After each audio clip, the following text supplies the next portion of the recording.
नमस्कार, मैं हूं आपके साथ गौरव राजवेंद्र। बुलेटिन की शुरुआत करते हैं। सीएम नायब सिंह सैनी ने दिल्ली दौरे के दौरान केंद्रीय मंत्री मनोहर लाल से उनके दिल्ली आवास पर शिष्टाचार भेंट की है, जिसकी जानकारी सीएम सैनी ने अपने सोशल मीडिया अकाउंट पर साझा की है।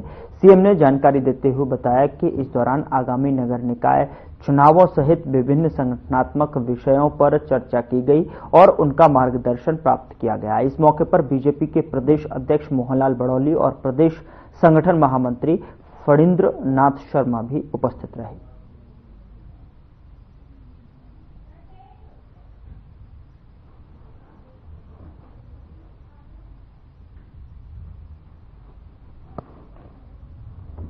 मंत्री मनोहर लाल से मिले सीएम सैनी। तस्वीरें आपके सामने, जहां पर सीएम सैनी ने मुलाकात की है मनोहर लाल से। निकाय चुनाव और संगठन पर यहां चर्चा हुई है।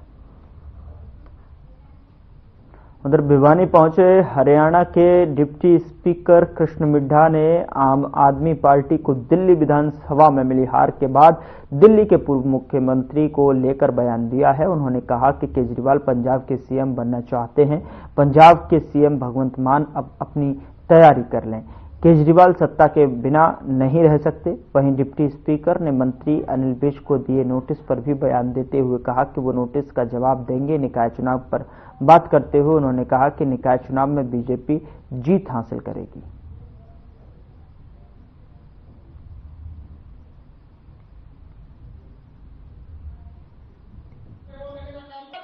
देखिए, जिस प्रकार से पहले हरियाणा में, फिर महाराष्ट्र में, फिर दिल्ली में भारतीय जनता पार्टी ने अपना डंका साबित किया, इस प्रकार से निकाय चुनाव में भी भारतीय जनता पार्टी हर निकाय चुनाव, चाहे मेयर का है या कहीं पे चेयरमैन का है, सब जगह भारतीय जनता पार्टी सरकार बनाएगी, क्योंकि ये एक ऐसा सिस्टम है जो नीचे से लेकर ऊपर तक चलता है। देखिए, इस मामले के अंदर कानून तो लाया ही जाना चाहिए। और जो हमारे भाई ये कहते हैं गलत प्रक्रिया से विदेश में जाते हैं, चलिए, ये भी आज मैं ये कहूंगा कि आज उन लोगों को कम से कम यहाँ भेजा जा रहा है। ये भी कारण है कि हमारे देश के प्रधानमंत्री और उनकी नीतियां कि हमारे जो लोग वहां पे चले गए उन्हें वापिस सह सलामती से यहाँ भेजा जा रहा है। बहुत बढ़िया।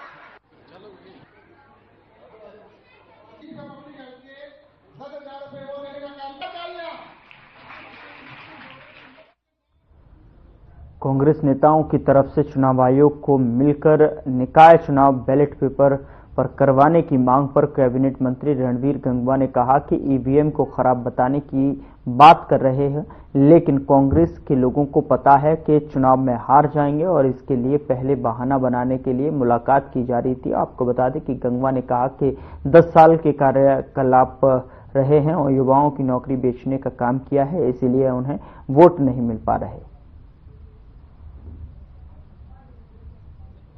पार्टी इसलिए नहीं मिली कि वो ईवीएम खराब है और ईवीएम की बजाय बैलेट पेपर से कराए जाएं। ये इसलिए चुनाव आयोग से मिली है कि क्योंकि लोगों ने इनको नकार दिया और चुनाव के बाद में बहाना क्या बनाएं, इसलिए इन्होंने चुनाव आयोग से मिली है। चुनाव के बाद में जब इनके कैंडिडेट सारे हारने हैं और वो ये कहेंगे कि हमने तो पहले ही कह दिया था कि ईवीएम की वजह से कांग्रेस की हार हुई है, इसलिए इस तरीके के ये कार्य करने का काम कर रहे हैं। देखिए, खराबी ईवीएम में नहीं है।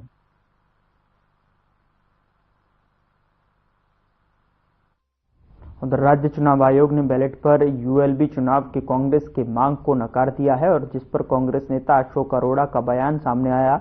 उन्होंने कहा कि सरकार के दबाव में राज्य चुनाव आयोग ने नहीं मानी कांग्रेस की मांग। चुनाव आयोग के पास बैलेट और ईवीएम दोनों विकल्प हैं। कांग्रेस फिर भी पूरे दम के साथ में स्थानीय निकाय चुनाव लड़ेगी और स्थानीय निकाय के चुनाव में अलग मुद्दे होते हैं।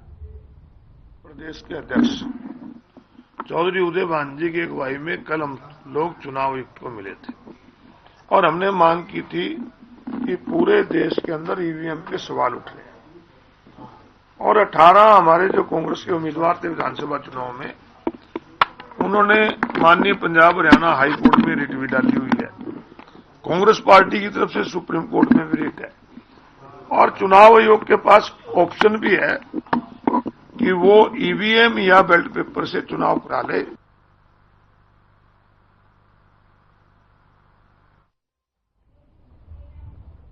और इस बीच बड़ी खबर का रुख करते हैं। बड़ी खबर चंडीगढ़ से मिल रही है, जहां पर इनेलो जिला अध्यक्षों की बैठक हुई है। पार्टी पदाधिकारियों की भी बैठक में शामिल हुए हैं। बैठक के बाद अभय सिंह चौटाला ने जानकारी साझा की गई है। बड़ी खबर आप तक पहुंचा रहे हैं। निकाय चुनाव को लेकर चर्चा में अभय सिंबल पर चुनाव लड़ने या नहीं लड़ने पर चर्चा हुई।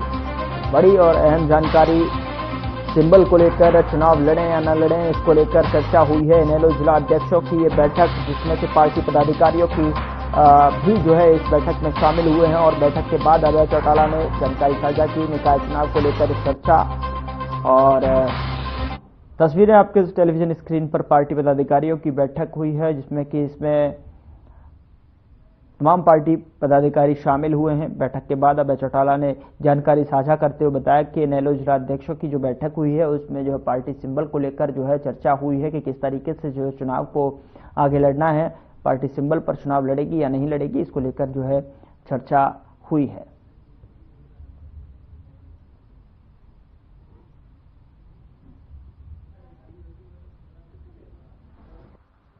शहरी अध्यक्ष जो हमारे, उनको बुलाया जहां जहां पे नगर परिषद के, आपके म्युनिसिपल कमेटी के और मेयर के जो चुनाव होने हैं कि वहां पे हमें चुनाव सिंबल पे लड़ना है या फिर सिंबल के बिना किसी साथी को चुनाव में खड़ा करना है। इसके ऊपर आपस में बैठ करके आज हमने अपना विचार विमर्श किया है और उसमें यही तय हुआ है कि अगले 2 दिन के अंदर वो अपने यहां से कौन कौन कैंडिडेट होंगे चुनाव लड़ने वाले, उनसे बातचीत करके वो हमें अवगत करा देंगे।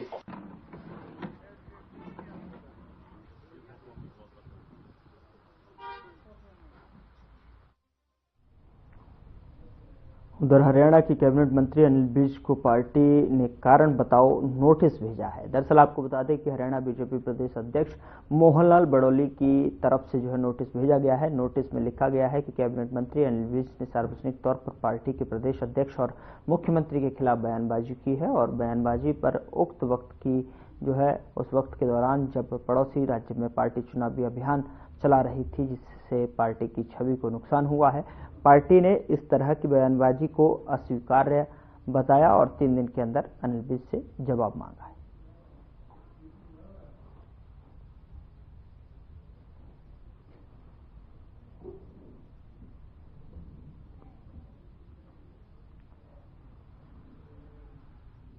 उधर फरीदाबाद के सेक्टर 88 में बीती रात एक निर्माणाधीन बिल्डिंग की पहली मंजिल से पति पत्नी गिर गए और जिन्हें गंभीर हालत में जो है फरीदाबाद के बादशाह खान सिविल अस्पताल में इलाज के लिए लाया गया, जहां पर पहुंचने पर अस्पताल में पति ने दम तोड़ दिया और तो वहीं गंभीर हालत में घायल पत्नी को फरीदाबाद के बादशाह खान सिविल अस्पताल में प्राथमिक उपचार केंद्र के बाद दिल्ली के सफदरजंग अस्पताल में रेफर कर दिया।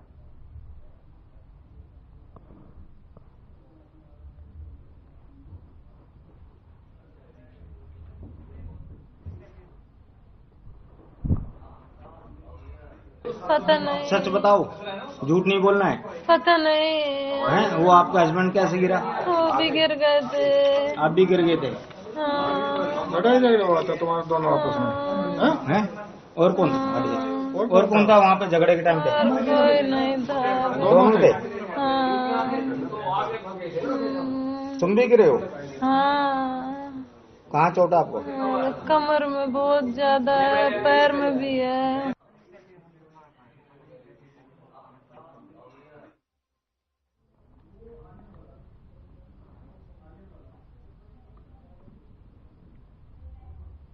उधर 38वां अंतर्राष्ट्रीय सूरजकुंड मेले में उड़ीसा थीम पर जो है पर्यटकों के आकर्षण का केंद्र बना हुआ है। वहीं पर्यटकों को उड़ीसा की संस्कृति, कल्चर लोगों को खूब भा रही है और वहां का भगवान जगन्नाथ का मंदिर पर्यटकों के लिए आकर्षण का केंद्र बना हुआ है। इसको लेकर हर खबर की टीम ने मेले में आए लोगों से बातचीत की। आप भी सुनिए मेले में लोग किन किन चीजों को जमकर लुत्फ उठा रहे हैं। इस बार सूरजकुंड में 2 थीम स्टेट है, एक है उड़ीसा तो दूसरा है मध्य प्रदेश। इस समय हम उड़ीसा की जो कल्चर है उसको दिखाने की कोशिश करेंगे। इस समय सूरजकुंड में जो उड़ीसा का गेट है वो बना हुआ है और उसमें अंदर चलते हैं कि उड़ीसा की किस किस तरीके का रहन सहन या किस तरीके की जो कलाकारी है वो यहाँ पर देखने को मिलेगी, क्योंकि हाथों से बनाई हुई चीजें जो है वो सूरजकुंड में आती है और वो चीजें जो है वो तस्वीरें जो है वो यहाँ पर दिखाई जाती है। जिस तरीके से देखिए एक कपड़े पर जो है वो यहाँ पर इस तरीके की प्रिंटिंग जो है वो यहाँ पर की गई है। उसके साथ साथ बात की जाए तो कृष्ण भगवान का दरबार है, चाहे वो हनुमान भगवान की तस्वीर की बात करी जाए तो तमाम तरीके की तस्वीरें जो है वो यहाँ पर देखने को मिलती है। उसके साथ साथ यहाँ पर जो है महिलाओं के लिए गहना माना जो जाता है वो भी आप यहाँ पर देख सकते हैं कि जो कुंडल जो होते हैं या तमाम तरीके के नाक में जो पहनने के जो हार होते हैं वो इस तरीके के यहाँ पर जो है वो आभूषण बनाए गए हैं। उसके साथ साथ बात की जाए तो तमाम तरीके की चीजें जो है वो यहाँ पर है, चाहे वो जो लकड़ी की छिलपन से बात की जाए तो लकड़ी की छिलपन से जो है वो चीजें यहाँ पर इस तरीके के आइटम जो है वो यहाँ पर बनाए गए हैं। उसके साथ साथ जो है वो लकड़ी से और कहीं ना कहीं लकड़ी की छिलपन का भी यहाँ पर भी उपयोग किया हुआ इस तरीके की कलाकारी यहाँ पर वो देखने को मिली है। तो तमाम तरीके की चीजें जो है वो यहाँ पर देखने को मिलती है, चाहे वो मछली के रूप में जिस तरीके से यहाँ पर बनाई गई है इस तरीके की चीजें जो है वो यहाँ पर देखने को मिल रही है। वो आइटम भी अलग है। यहाँ पर देखिए पूरी तरीके की जो उड़ीसा की जो कलाकारी है ये हाथ से बनाई हुई है। मैंने हाथ से बनाया है। किस चीज से बनी हुई है? सिल्वर से, प्योर सिल्वर से। प्योर सिल्वर से बनी है। कितना समय लगता है एक चीज को बनाने में? वो 1 महीना 2 महीना लग रहा है। क्या प्राइस रखा है? वो 12,000 की है। 12,000 का है। तो ये उड़ीसा की ये चीजें है या कुछ और? ये उड़ीसा की ही जो है सारी चीजें डेकोरेटिव है, ऑर्नामेंट है। मैं बहुत सारा एग्जीबिशन भी अटेंड किया है। उत्कुलिका में हम भी अप्लाई कर रहा है तो उड़ीसा हैंडीक्राफ्ट कॉर्पोरेशन में, और मैं स्टेट अवार्डी हूँ। स्टेट अवार्ड मेरे को मिला है 2005 में। और अवार्ड से आप नवाजित है। जिस तरीके से जो उड़ीसा में है वो ये चीजें भी बनाई गई है, मशहूर है उड़ीसा में। जो बिल्कुल सब चीज बन रहा है, सब चीज बन रहा है बिल्कुल उड़ीसा में जिस तरीके की चीजें होती है और ये कपड़े की पहनावे की। उसके साथ साथ बात की जाए तो उड़ीसा में जो है वो चीजें जो है वो तस्वीरें, वो स्टैचू जो है वो यादगार पुराने समय के बने हुए हैं। जिस तरीके से वो यहाँ पर झलकते हुए यहाँ तस्वीरें देख सकते हैं कि जिस तरीके से तस्वीरें।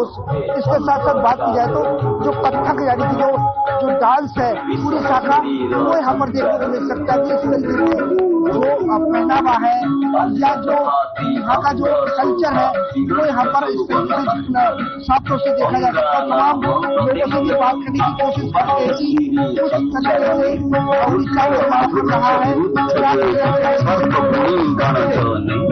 क्या नाम है आपका? उड़ीसा यानी पहली बार आए थे? नहीं, हमारा भी पहले ग्रुप यहाँ पे आया था। अब इस साल भी हम लोग आएंगे परफॉर्म करने के लिए। दिखाया जा रहा है उड़ीसा का कल्चर है। जी सर, इस तरीके का डांस है। ये हमारा उड़ीसा का कल्चर है।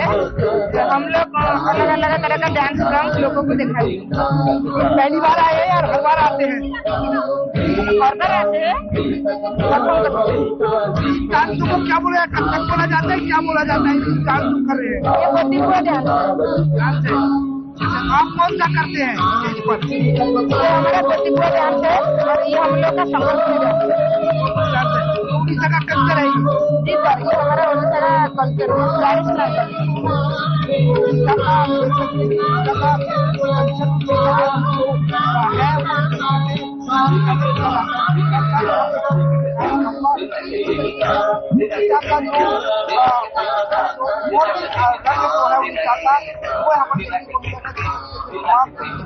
चीजें जो है वो उड़ीसा में है। चाहे वो जगन्नाथ मंदिर की बात कर ली जाए, चाहे वो तमाम तरीके की सुविधाओं की बात कर ली जाए, इस तरीके से वो तस्वीर भी है। आप ये तस्वीर भी देख सकते हैं कि उड़ीसा का जगन्नाथ मंदिर जो है वो सबसे ज्यादा मशहूर है। वो जगन्नाथ का मंदिर भी जो है वो यहाँ पर देख सकते हैं। वो भी यहाँ पर वो जो तीर्थ यात्राएं है वो यहाँ पर झलकती हुई साफ तौर से देखी जा सकती है। तो इस तरीके की चीजें जो है वो सूरजकुंड में देखने को मिल रही है, क्योंकि सूरजकुंड में जो है उड़ीसा की थीम और उड़ीसा की थीम यानी कि जो कल्चर है उड़ीसा का वो यहाँ पर देखा जा सकता है। तमाम तरीके के रंग जो है वो उड़ीसा के यहाँ पर देखे जा सकते हैं। उसके साथ साथ लोगों का भीड़ जो है वो मनोरंजन करते हुए लोग जो है नजर आ रहे हैं। दर्शक लगातार यहाँ पर सेल्फी लेते हुए नजर आ रहे हैं। यहाँ पर उनका डांस जो कथक है वो यहाँ पर देखते हुए नजर आ रहे हैं। तो तमाम चीजें जो है वो यहाँ पर देखने को मिल रही है। और जिस तरीके से लकड़ी यानी कि जो लकड़ी का आभूषण जो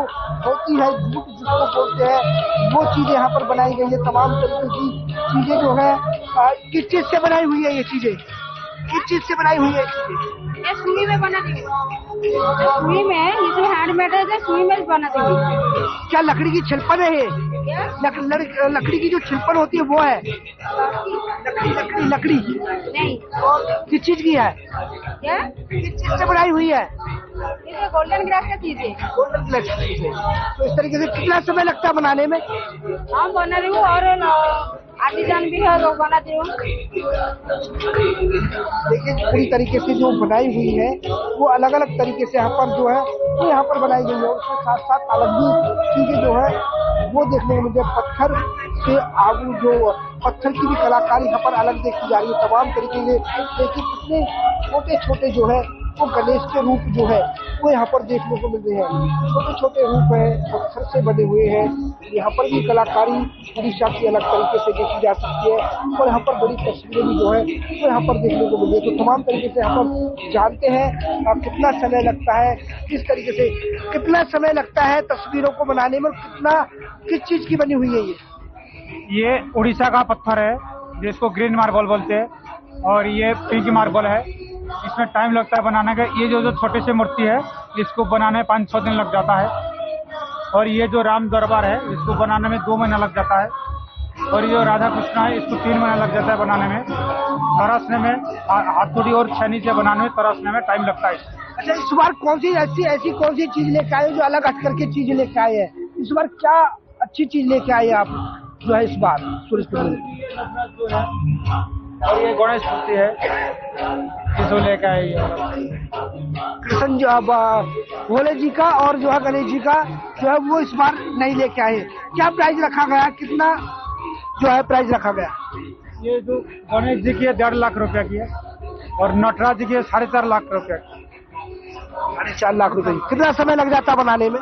ये जो नटराज जी की ये साल भर लग जाता है, 12-13 महीना लग जाता है काम करने में। बिल्कुल पत्थर जो उड़ीसा का जो पत्थर है उससे इस तरीके के जो है रूप दिए गए हैं कि एक जो है दरबार बनाने में, यानी कि भोले जी के दरबार की बात करी जाए, चाहे वो गणेश जी की दरबार की बात करी जाए, तो उसको बनाने में लगभग 1 से 1.5 साल लग जाते हैं। और उनका प्राइस भी जो है वो लाखों में रखा गया है। इसी तरीके की और भी तस्वीरें जो है सूरजकुंड में हम आपको अलग अलग दिखाते रहेंगे, आगे भी दिखाएंगे। और भी कल्चर जो है तमाम तरीके की जो थीम है और उसके साथ साथ जो पार्टनर कंट्रियां हैं उनकी भी जो है इस बार क्या सूरजकुंड में नया लेकर के आए हैं। फरीदाबाद से खबर के लिए मोनू पांचाल।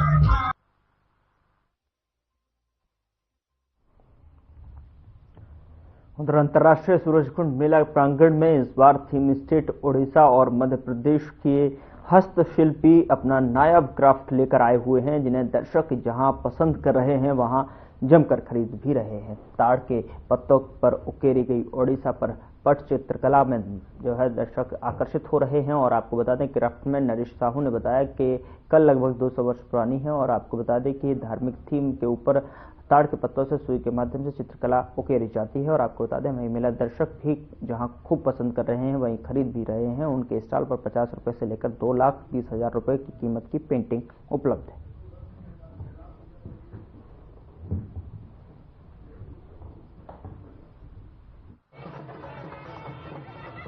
नहीं, हम लोग इस टाइम उड़ीसा के स्टॉल पे खड़े हुए हैं और पटचित्रा पेंटिंग्स देख रहे हैं। These are the handmade paintings. But मैं पहले ऑलरेडी उड़ीसा जा चुकी हूँ, तो मैंने वो रघुराजपुर जहाँ ये पेंटिंग्स बनती हैं वहाँ लोगों के घरों में ये पेंटिंग्स देखी हैं। मेरे घर में ऑलरेडी 3 पेंटिंग्स हैं। मेरे पास एक साड़ी भी है पटचित्रा पेंटिंग की। So this painting is definitely एक डिफरेंट, बहुत आर्टिस्ट का एक अच्छा काम है, तो इसीलिए हम लोग इस स्टॉल पर ही देखने आए थे। किस तरह की रेंज है इन लोगों के पास? रेंज अभी तक मैंने बहुत ज्यादा एक्सप्लोर नहीं किया है, बट जो इन्होंने मुझे बताया ये 4,000 और 12,000 रेंज के पेंटिंग्स ये लोग हमें बता रहे हैं। मेले में पहले भी आते रहे हैं आप? इस मेले में हम लोग बहुत फ्रिक्वेंटली आते हैं, ये मेला पसंद है मुझे। कोशिश करते हैं हर साल आए।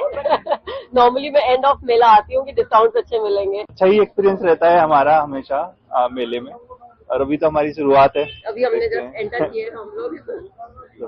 तो कुल मिलाकर बच्चों को भी लेके आएंगे, परिवार को भी लेके आएंगे, सबको लेके ही आना चाहिए। तो आम लोगों को क्या कहेंगे कि ऐसा मौका चूकना नहीं चाहिए सूरजकुंड अंतर्राष्ट्रीय क्राफ्ट मेला? हाँ, सूरजकुंड इंटरनेशनल मेला है, यहाँ पर सभी स्टेट्स के प्रोडक्ट्स आते हैं और इंटरनेशनल भी आते हैं, तो आना चाहिए और सभी ये चीज एक्सप्लोर करनी चाहिए।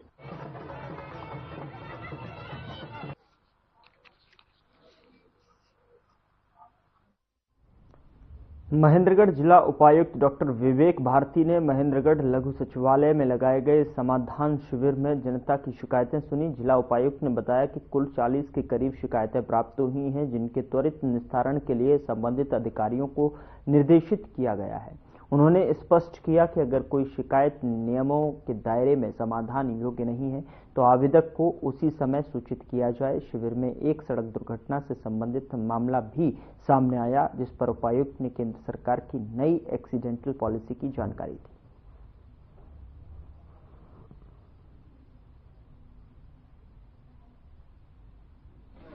जी गाड़ गहूँ तो उठाए दी जी, मारो मकान 3 फुट नीचे दबो जी, और कोई सुनाई नहीं है जी। मतलब ठेकेदार सरपंच कह दे, ठेकेदार करे वो पूरे जे कहाँ जब सरपंच करे वो कोई सुनवाई ना है। तो यहाँ आप आए थे समाधान शिविर में, क्या आश्वासन मिला है? बोले आपकी समस्या का हल करेंगे। कितनी बार आ चुके हो? हम 3 बार जी, डीसी साहब की तो आज मिला है, पहली बार मिला। 40 के आसपास शिकायतें आई और जो कंसर्न अधिकारी हैं उनको हमने कहा है कि इसका इमीडिएट जो भी समाधान बनता है वो करें, और अगर कहीं कोई ऐसा है जिसमें समाधान नहीं हो सकता है या जिसका नहीं बनता है तो उसमें जो भी एप्लीकेंट है उसको उसी समय सूचित भी करें कि ये एज रूल नहीं होगा। सर, एक एक्सीडेंटल का मामला आया था तो आपने एक नई पॉलिसी का जिक्र किया है, क्या पॉलिसी है सर? इसमें सेंट्रल गवर्नमेंट से एक पॉलिसी आ रही है जिसको हरियाणा गवर्नमेंट भी बहुत पब्लिसाइज कर रही है कि जो भी कोई एक्सीडेंट किसी का हो रहा है तो उसको 1.5 लाख तक का जो इलाज है वो एम्पैनल्ड जो हॉस्पिटल है उसमें फ्री मिलेगा। मैं 9 महीने से हर समाधान शिविर में मंगलवार को रिपोर्ट देता हूँ, लेकिन इतने भ्रष्ट अफसर हो गए, बीडीओ भी पैसा खा जाता है, सेक्रेटरी भी खा जाता है, एसडीओ भी, और वे पंचायत ये सेक्रेटरी भी और एसजेई भी, और मेरा काम नहीं होने दे। गंदा पानी के नाल निकले, गांव हर आदमी को परेशान है, बीमारी फैली है, लेकिन प्रशासन नाम की कोई चीज नहीं। क्या समस्या मुख्य रूप से? मुख्य रूप से गंदा पानी खड़ा है घरों में और वो पानी नहीं निकल रहा, बीमारी फैल रही है। फिलहाल बुलेटिन में इतना ही। नमस्कार।